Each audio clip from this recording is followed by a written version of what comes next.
It's 8 a.m. on a Monday. You need to get service done on your car when, in a hurry, you grab your wallet, keys, and a loosely gripped phone as you exit the car.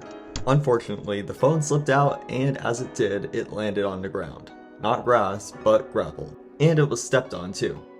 If that's not a terrible way to start a Monday, I don't know what is, because that exact scenario happened to my dad last week, and later that morning, I was tasked to find a solution. The phone thankfully still worked underneath the display, so I knew that all it needed was a new screen.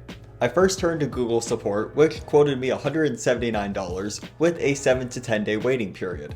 But then I remembered iFixit launched a Google Pixel 6 repair program with parts, tools, and even instructions available. The cost is $30 less, and I thought it would make for a good video, as I've never repaired a phone before. As a bonus, I would have everything shipped out before the end of the week, so it was bought and I waited. This is the iFixit Google Pixel 6 repair kit with tools and everything's in this cardboard box. After opening it up, there are 3 boxes you're given. The first box houses repair tools, the next has the repair part itself, and lastly, the eye opener. I first opened up the eye opener box, and this tool is used to heat up the display adhesive around the phone so you're able to get inside. It has a weird jelly-like filling inside that heats up quickly in a microwave. You're also given blue picks that are used to cut the adhesive that was loosened with the eye opener. Opening up the repair tools box, there's a tray that holds all of the tools that you could need. This includes tweezers, a spudger, an opening tool, a suction cup, and even a screwdriver with 3 swappable bits. And lastly, the repair part box has, well, you guessed it, the new Pixel 6 display, wrapped in bubble wrap. There's also a new adhesive to go around the display, and an alcohol prep pad. Moving on to the repair itself, I first heated up the eye opener and left that on the display for a few minutes on each side. I came back and tried putting on the suction cup for better grip, but I found out that it wasn't all that useful. I also tried using the pick to open the display at first, but I think I needed to let the phone heat up longer, so I came back another 5 minutes later. After a lot of work, I was finally able to get the pick underneath the display and slice the adhesive.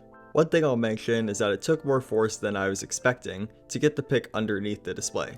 However, it gets easier once the display starts to come open. Also, it's a good idea to take your time and add more heat if it's not coming off easily. I did this a few times during the display removal process. After the display was mostly off, my next hurdle was to remove a small metal clip covering the display connector.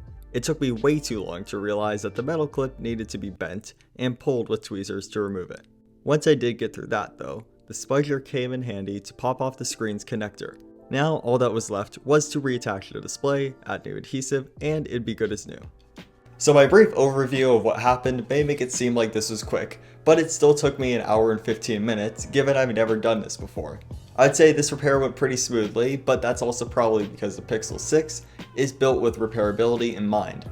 There's really 2 questions though that still linger on my mind after this experience. Was it worth it, and would I do it again?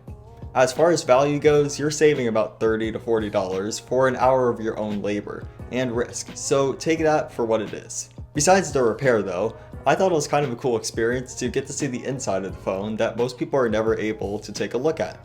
Would I do it again though? Probably, as long as I know that the repair isn't too complicated. If this video was helpful for you, please give it a like as it'll be recommended to more people. Also consider subscribing to more helpful tech content like this every week. Thanks for watching, and we'll see you next time on Tech Device News.